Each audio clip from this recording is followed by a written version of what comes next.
Welcome to the Celebrate Brave podcast. I'm Nicole Steinbach, your host and the International Bravery Coach for Women in Tech. I serve women all over the world to earn more money, create more opportunities, and thrive in the tech industry because tech needs all of us. Are you ready? Let's go. Hello, brave people, and welcome to season 2 of the Celebrate Brave podcast. I am starting season 2 with a inspiring and mic drop filled conversation with Zoe Evans. Zoe Evans is the CEO and founder of the Female Founders Squad. And you're going to hear all about why she chose that name, the service that she's providing to the world, etc., in this conversation. The Female Founder Squad is an online community designed to connect, support, inform, and fund female-led, women-led startups. Zoe is located in Aberdeen, and I will tell you, I started season 2 with this conversation with Zoe because the book Untamed by Glennon Doyle started this entire podcast. In episode 1, season 1, I share how inspiring the definition of brave is from Glennon Doyle. Brave being disappointing everyone else, but never yourself. And Zoe shares how the same book led her on an entirely different pathway. Speaking with Zoe reminded me that we all have our own unique journey into tech, into why it matters that we're in tech, and how we can make it better. Enjoy this conversation. Hi, how are you? Hi, thank you for having me. It's great to be here. Oh, and I'm thrilled to have you. It's so exciting to be on a similar time zone. So we're recording this as I'm still in Germany and you're in Scotland. I am. I'm in Stonehaven, just outside Aberdeen. Yes. And for those of us who have spent 2020 suffering because we haven't been traveling, if you have not yet been to Aberdeen, that's now on your list in the top 10. It is stunning and the food is incredible. The seafood and the fresh vegetables I've never seen before are incredible. Ski. Oh my gosh. Yes. Quick encouragement. I try to slip these in as much as possible. I went to Dublin and then boyfriend, now husband, took me to Jameson's and they asked for volunteers at the beginning. And I was like, in a whiskey place, they're asking for volunteers. That's me. It's got my name all over it. Yes, exactly. You knew I was coming. Yeah. So we're already breaking these ideas, right? Because there's this global concept that women don't drink whiskey. Yeah. Right? And there's also this global concept that women aren't founders. Yes. And there's proof, right? Because your group, the Female Founders Squad, FFS, and for our non-native English audience, that also stands for, and I'll be the one to say it, for fuck's sake. Yes. Really? Yeah. Right? That's exactly. 20% of investment goes to women, and the percentage, or no, that's not true. 20% of the workforce. Globally, exactly. The tech workforce is women. Yeah. Yeah, because the actual for founders is how much? 2.3% we're down to this year. So we've reduced significantly further than the 3% that we had. Woo!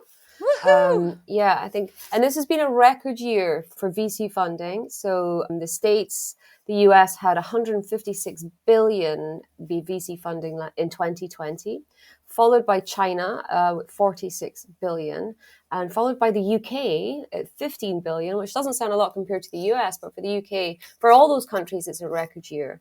But significantly, women across the globe got 2.3% of that hundreds of billions of dollars spent on startups.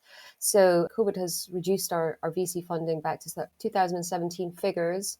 Just to add a further layer of insult on top of that, if you are a woman of ethnicity of that 2.3%, you get 0.27%. Sorry, say that What? again. Zero what? Women of ethnicity get 0.27% of the 2.3% of VC funding. So what the actual Fuck. it's no, yeah, it is no wonder that I named my company Female Founder Squad, abbreviated to FFS for fact's sake, because we are literally just, it's unbelievable to me that this is happening, because the tech world is one of the, well, let's face it, it's one of the newest industries out there. It's the most Mm, innovative, forward thinking industry. Yet its culture and its views of women and female founders is so barbaric and in the dark ages that it's crazy. It's just, we're yeah. just exasperated that in 2021, we're here. Like, really? Like, are you, like, how much? Yeah. So yeah, I really wanted to make a point with the name of the company when I decided to launch, that when it was being spoken about in, it would be shortened to FFS, and that's for a specific reason, just to show our exasperation that we're actually still dealing with this, and actually, no, we're not happy Yeah. about it. And it really calls in people who are ready to have the conversations, the people who are ready to drive the change, right? You're really calling in specific founders as Yeah, well. yeah. I mean, a lot of people were like, "Oh, that's really risky. You're going to turn off a lot of Mm, people." And I was like, "That's fine, because those are the people I don't want to talk to anyway. If they don't want to embrace it and realize that change needs to happen, then I can't convince them. It's the people who go, 'Oh my God, I love that.' right. Those are the people who will help change and will be a positive impact, along with companies like mine, because what's great is there is this amazing growing movement of companies like mine, of VCs who, VCs and angel syndicates or groups that are actually focused on just funding underrepresented founders. And that's, not just women, but males of ethnicity, but all of the Hmm. LGBTQ community, all of that. And these underrepresented founders need this movement to happen. But what I found in doing a lot of research was that actually some of the founders, they don't want to be seen to be shouting about it, or putting their head above the pulpit, so to speak, Okay. because they need investment. And they might come across the investors who aren't quite ready to change that. So they don't want to be seen as rocking the boat and shouting and screaming from the rooftops. So that's kind of where I come in and go, well, I'll do it. I'm Right. quite willing to do it. I'll put my hand up. I will do this and be that voice for a group of women who are Yeah. wanting change, who need that change, and who want it and champion it. Thank you so much Mm. for bringing that into our space here, because one of the things I work primarily with women who are in tech companies and they're building their career. And there's so often this fear of rocking the boat and this Yeah, idea, well, if I go out on my own, then it's my boat and I can rock it as much as I want to. And it's so, yeah, especially as we're talking about brave stories and our brave role models, we're going to be facing that no matter how we focus our careers and our service into the world. Because yeah, as much as, yes, technology is innovative, it is failing to truly be innovative because we're missing huge swaths of the human experience. yeah. Oh, hugely. I mean, one of the most eye-opening books I think of last year, the year before, was Invisible Women. That to me was, I mean, jaw dropping, because it had really explained that, we're moving into a world where AI and algorithms and all of this will control just about everything and anything we do, mortgage applications, university applications, everything is out, will have algorithms and will be automated. So that's cool. And we're all like, yes, that's great. But actually, there's so much bias in these Yeah. algorithms, because everything is based on measurements of either or men, or the lifestyle of man or the size of man. Your Apple phone is designed for a man's hand. Yes. Medicine, for goodness sake, medicine is Yeah. designed on the weight of men's bodies. So women will never ever have the correct dosage of medicine, Uh huh. because the medicine has been designed for a man's body. And their Car cycles. crashes, Yeah. yeah, Yeah. car crashes, women are 46% likely to be more seriously injured in a car crash because the seatbelt and the seat and the steering wheel and the distance and all of that has been designed for male bodies. And our bodies don't fit that, so we're more likely to be far more seriously injured. What? Yes. And I love that you're bringing these examples from all these different industries because tech Yeah, is the every spine of the single one. world. So tech is and AI is in manufacturing, of course, and medicine and health and all of Yeah, these other areas. And it's not just men generally, right? So we yeah, see, for example, a very good friend of ours is Maori, and when he attempts to get into a car, it's a joke because it's for yeah, men like my husband, white yeah. European White, background and yes, build. yes, Yeah, yes, it totally. is. You know, it's funny. Everything in the world is designed for the white standard sized man.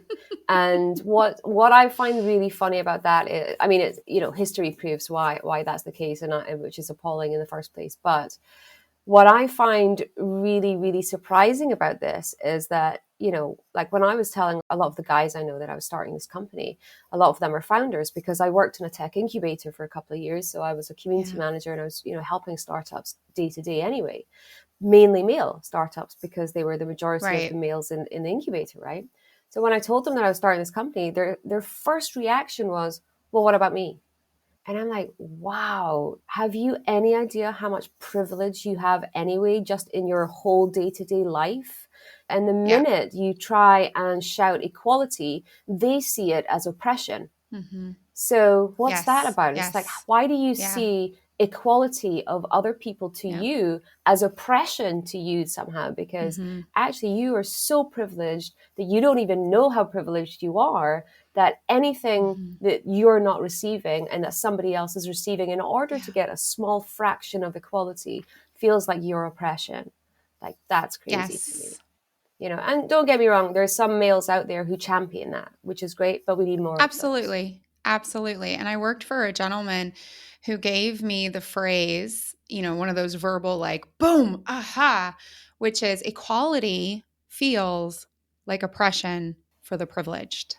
Yeah, Yeah. yeah, that's right. And then There is. another woman that I had the deep, deep pleasure of working for, her name is Maggie Chan Jones, and she was one of the 3% women of Asian descent who was in the C level.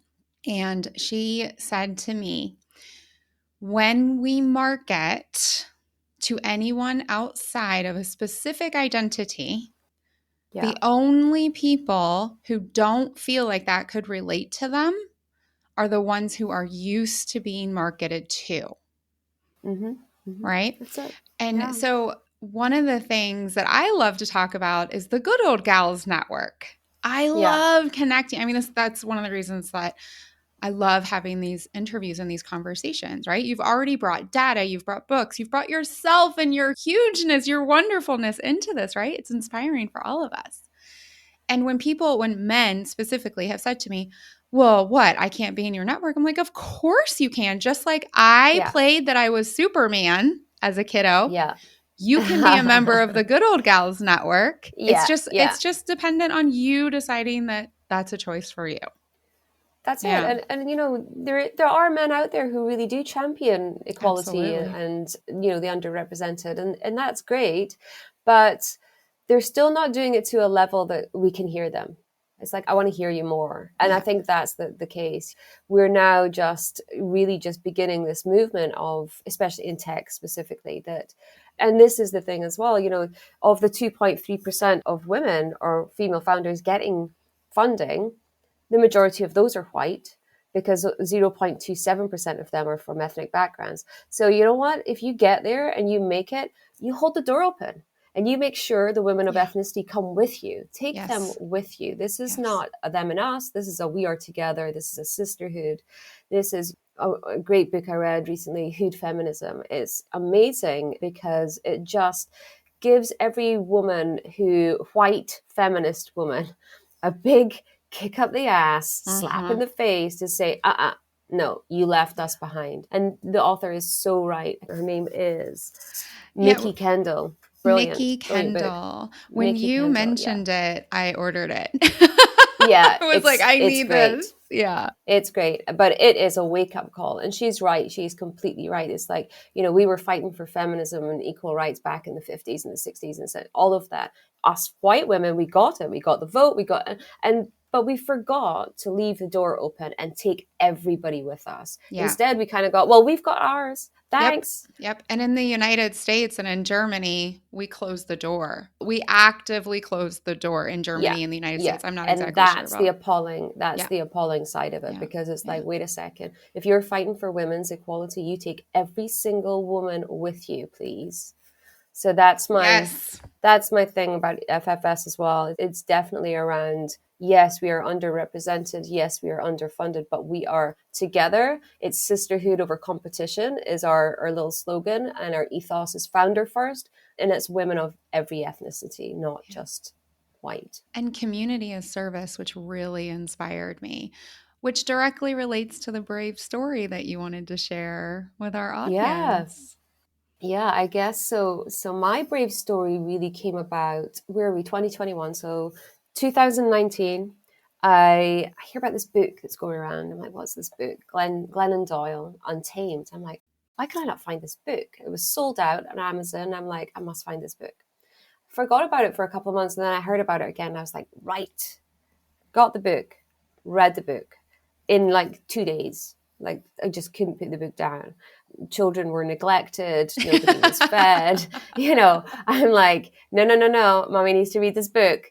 So I read the book, and it hit me like square in the jaw and the pit of my stomach, because I used to be this kid who was so righteous, opinionated. I was going to change the world. I was going to do, I was that girl in her, her Supergirl outfit. Yeah, on a BMX bike, jumping over ramps and stuff. I was that kid. Feral, just like, I didn't care what people thought. And you know what? Let's just, like the book describes, all these small grains of sand that go through a woman's life that just take that little bit of spirit out of you every time. They make you feel ashamed for being bossy, when actually bossy is being assertive, or Yep. being called aggressive for being assertive. That was me. Like, my whole career previously, I had a law career for 23 years before I got into tech. And, if you were seen as being opinionated or just too assertive, it was like, whoa, Yeah. back Yeah. in your box. You Yep. can't voice this here. And so this chipped away at me for a long, long time, and shame for certain things. And this book was just totally uncovered all of that for me. And that was when I was Yeah. like, right, I'm going to have my voice. I am going to be my voice. I'm going to be that little girl that I tucked away and was made to conform. And I sort of pushed her away, and I was like, no, this is not happening. At the same time, we go into lockdown in 2020. I start doing some industry reading because I'm sitting at the dining room table with the kids, homeschooling. I'm sitting for like 8 hours in front of my Mac, and the Yeah. kids are driving me like slightly crazy. As much I love them dearly, but Yeah, totally. homeschooling. The first time we did homeschooling was like, oh my God, I am not a teacher. Never Nope. wanted to be a teacher. This is Yep. driving me nuts. Yeah, we called it schooling from home because I noticed that this like concept of homeschooling meant that not my husband, I was the Yes. teacher, and I was Yes. like, nah, y'all, we are Yeah. schooling from home because you are the teacher and I support you and the kids, but I'm not a teacher. Yeah. I know. It was difficult, right? So that was fun. So anyway, so for my sanity, I was like, right, I need to leave this dining room table at least for 1 to 2 hours a day, just to be on my own in a cupboard in a corner somewhere, like in darkness with a torch and a book. And no one can Yes. disturb me, just me and the dog. I let the dog come because he's easy.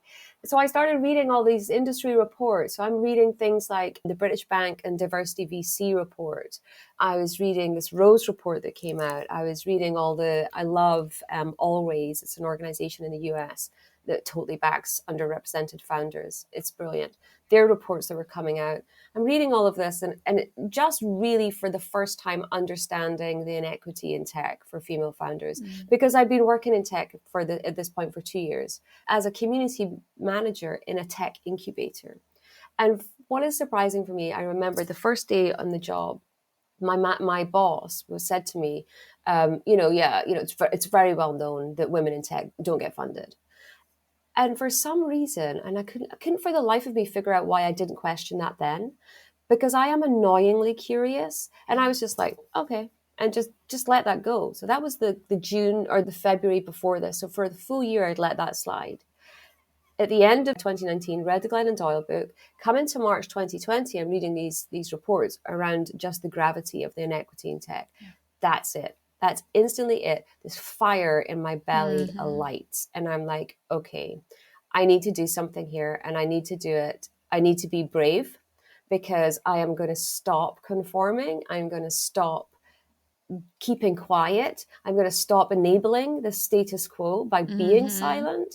I'm going to be the voice, and I'm going to be this loud person that stands up and says, no, this is not right. And I'm going to form a community of women that will back me up, and we'll all support each other. And so that was it. That was my brave moment, because it probably took me, I was 45 at the time. So I think I'd been silenced for a good 20, 25 years. So Yeah. that was it. It was like, okay, I'm not conforming to this anymore. And you know what? Just to show you I'm not conforming, my company is going to be called the Female Founder Squad, and it's going to abbreviate to FFS, because I'm going to say, for fuck's sake, this Yeah. is ridiculous that we are facing this in 2021, and I am not Yes. conforming any further. So that was me. I think that was, and it has been at times like, am I doing the right thing? But God, yeah. Mm-hmm. It's given Yeah. me a whole new purpose. It has given me a drive I never had before. And I loved my job in tech. I really loved it in the tech incubator. But this is totally different. This is like, I have a purpose. I have to be brave to do it, but I'm embracing it. It's so exciting to me, and it's so rewarding, because we already have, so many women in our community who are like, I love what you do. I love what you're doing. I love what you're doing for us. This is awesome. Yeah. So that was my brave moment, I think, but it was the most empowering moment I've Yeah. had in a long, long time. There's so much beautiful about that story. And I'm sure you saw me tear up, is that you're still in it. And I Yeah, mean, just at and the beginning, really. one of the ways that we connected was this vulnerability and this insecurity that still comes in waves. Yeah, I yeah, mean, we are yeah. really making a huge difference in our own ways.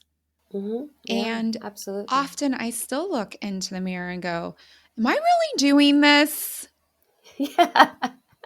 And yet just Yeah. coming back into this untamed, and untamed was the quote that started this entire podcast, right? The Yeah. definition Yeah. of Yeah. brave, and how brave is disappointing everyone else but not hmm yourself.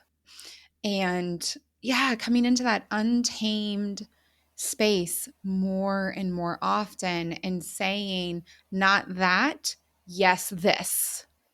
Yeah. I mean, I think we are so conditioned as girls and women that we don't even realize how conditioned we are being. Yeah. It's like that hidden data, that Invisible Women in the book Invisible Women. We Mm-hmm. don't even know that that's happening to us. So we don't even know, because it happens so gradually, like tiny small grains of sand, like Yeah. Glennon Doyle says. We don't even realize how conditioned we are being as we grow up, as we move through our teenage years to young Mm-hmm. women.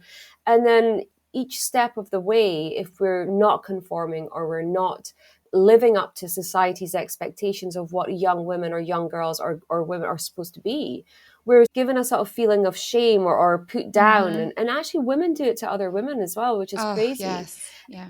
I think this is what's interesting about this book. It's like, when you realize that, for me to realize that I'd been conditioned so badly that I'd lost my voice completely. Mm. And I'd lost my voice, so not standing up for myself, not standing up for women, not standing up for the things I believe in. When I was so, I mean, I was like, ready to be prime minister when I was young. I'm gonna fight for this, and I'm gonna, Yeah. and I lost all of that. And that was where the conditioning came in. Yeah. So Yeah. conforming and breaking away from that is where the untamed comes in. Don't allow yourself to be untamed. And as you know, I felt so passionately about it. I got it tattooed on my arm. Yes. I don't have any tattoos. Never. ever aspired to have any tattoos. I love tattoos on other people, but it was something Yeah. I was just like, you know what? I am going to do that. Just to remind myself every day, and I can see it. It's just on my arm every day. I can see it, and it's like, yeah, I know. Yes. That's who I'm going to be Yeah. from now on. That's how I'm going to show up, and that's how I'm going to encourage other women to be, and especially my own daughter. Yeah. Yeah. And our sons too. Be your Yeah. Oh fullness, yeah. Yeah. whatever that is, right? What I love also about your tattoo, about the story, is it includes this flower, this Yes. Yeah. beautiful, gentle, natural, untamed as well. It's Yeah. like all of it Yes. together, which is so representative of your energy and the service you're bringing. You know what? That's cool that you recognize that, because that's exactly what I wanted it to be. I wanted to show the fragility of femininity, because it's a transparent flower. The petals are transparent, which was extremely painful to get done. But anyway, it was worth it. But yeah, so the flower represents that sort of fragile side of femininity and who we are. And, Mhm. you know, inside we, like you said, you know, there's always this insecurity.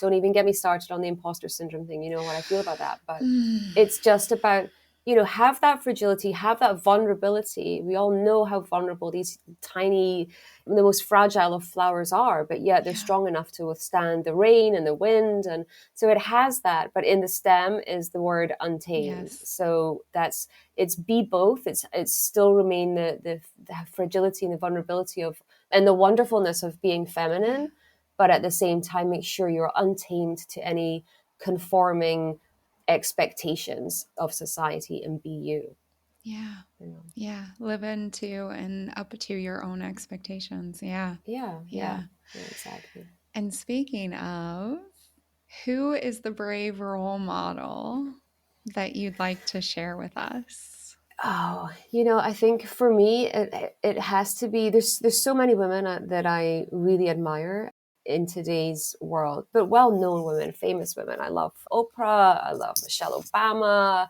I love them all. I love these guys specifically because they're untamed. They're not conforming. They have an opinion. They have a voice, and they use their platform well.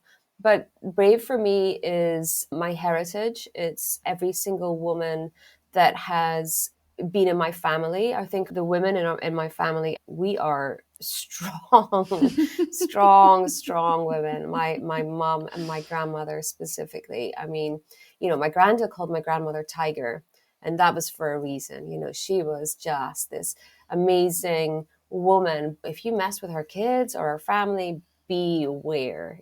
A really strong woman. She was one of the first women to divorce her husband back in the day when, you know, divorce was really unheard of. He was abusive towards her and her son, and she was like, nope, I'm not having this. And so she left, and she was disowned really by her family because she divorced him. And then she met my granda, and he was kind of disowned from his family because he married her. So he married a divorcee, and you know what, they were the couple that I would aspire to be. You know, they were so in love. They were amazing. And then my mom, my own mom, she was a single parent for a long time. She took my brother and I. Again, she left. My father was an alcoholic.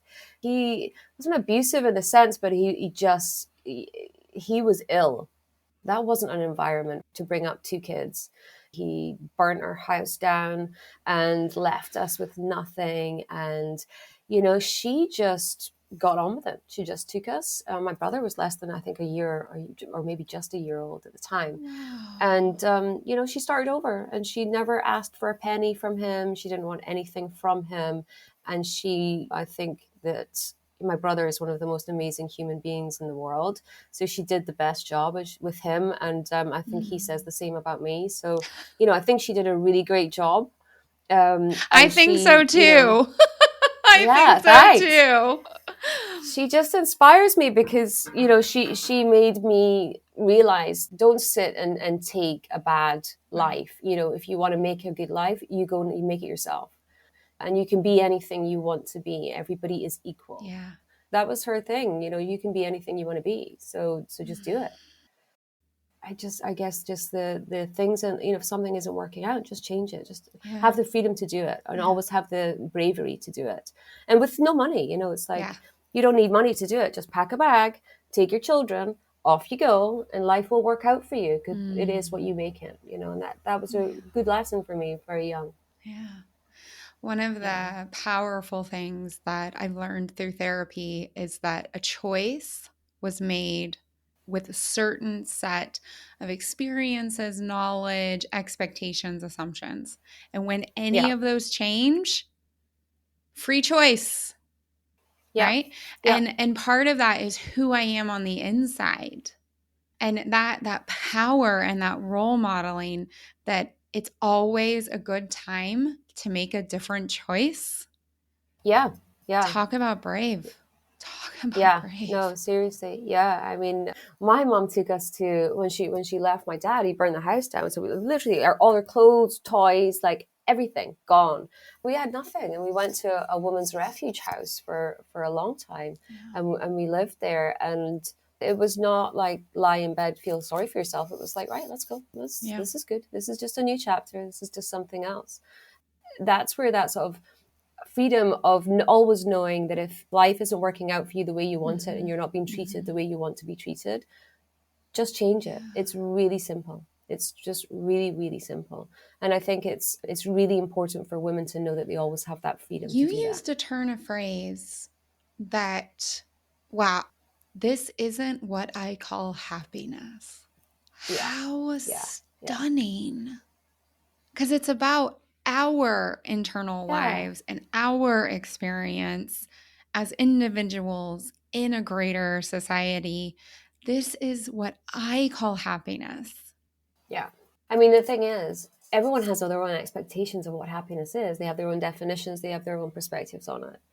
But for me, happiness is it's my kids first and foremost. It's being able to provide the life, and it's not the life materialistically. It's the emotional, it's the supportive, it's the loving, it's the caring life that I was brought up with and that I expect my children to have.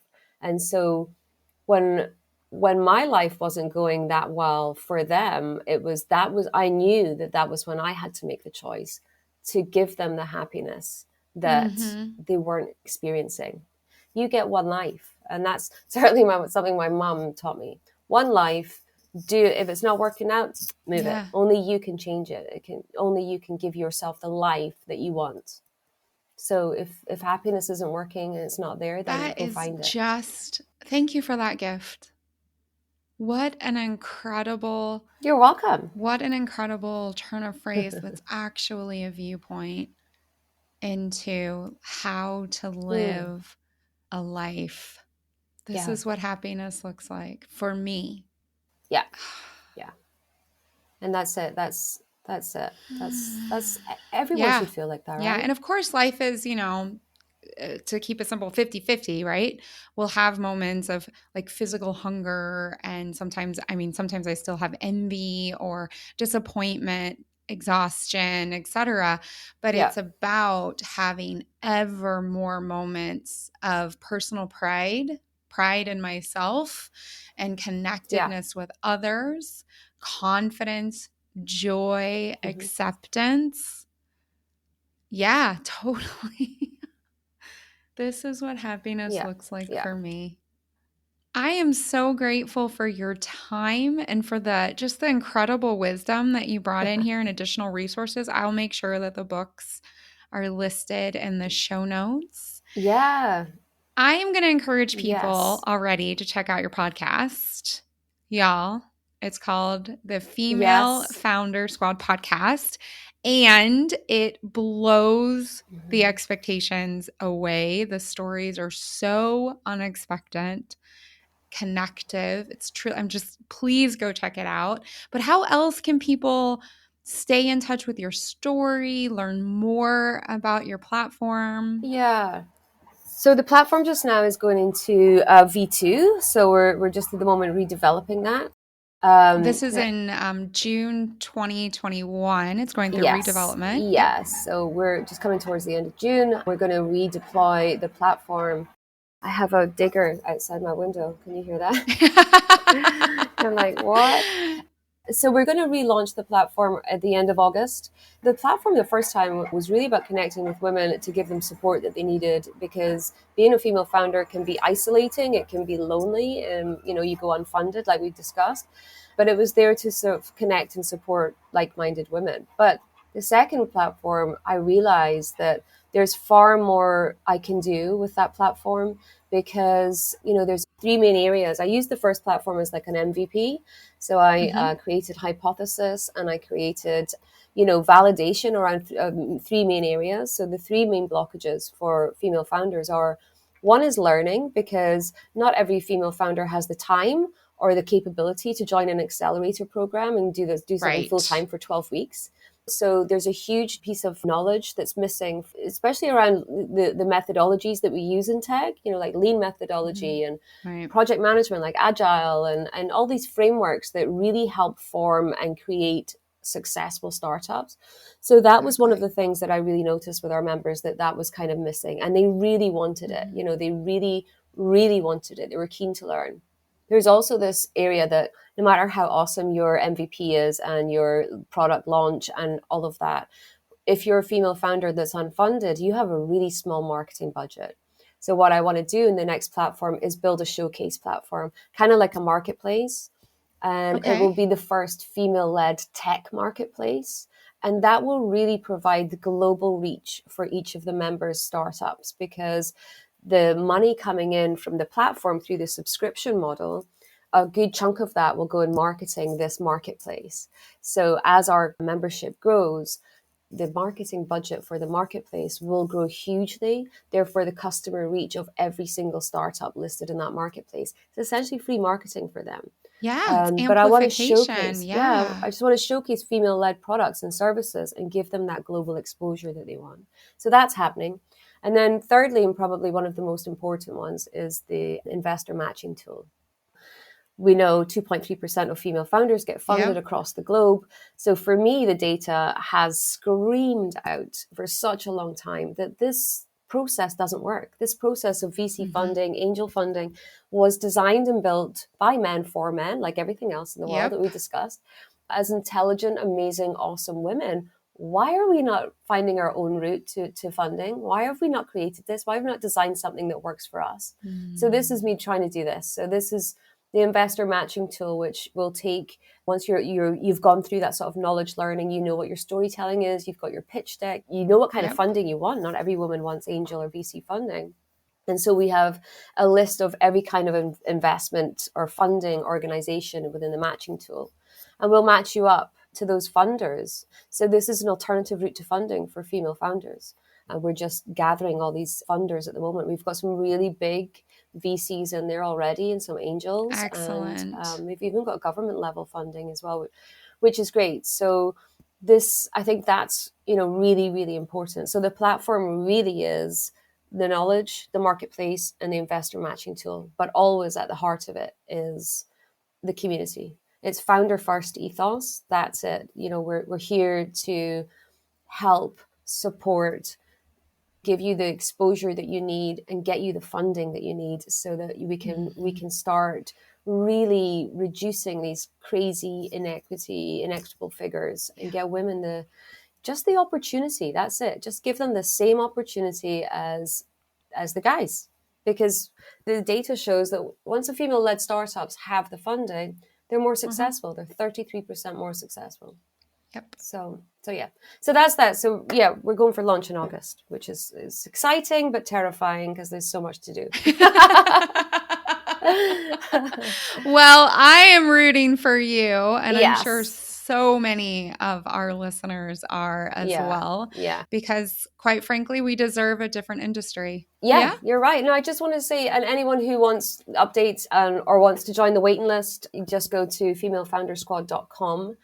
We are just in the process. I'm just waiting for my rebranding coming out this week, which I'm so excited about. We're Woo. changing platforms. We're currently Mighty Networks, but we're changing to another one. But we're going to have a holding Okay. page, so you can join the waiting list and get the newsletters, get all the updates, and also in the newsletter, I get really cool resources and stuff like that out to you guys. Yes. Yeah, really Yeah, useful I've definitely stuff. heard that as well. Yeah. But thank you so much. That was awesome. That was really good. Thank you. And folks, follow Zoe. Stay in the loop. We are making this world a better place. Thank you, Zoe. Thanks so much. I appreciate it. Thank you for listening to this episode of the Celebrate Brave podcast. If you're ready to build your brave, to live a life you love, and create a career that matters to you, reach out. Together, we can spend time one-on-one to explore how I can help you. And until then, share this episode with people in your life, people who can join our movement to redefine brave, how we identify it, experience it, and celebrate it.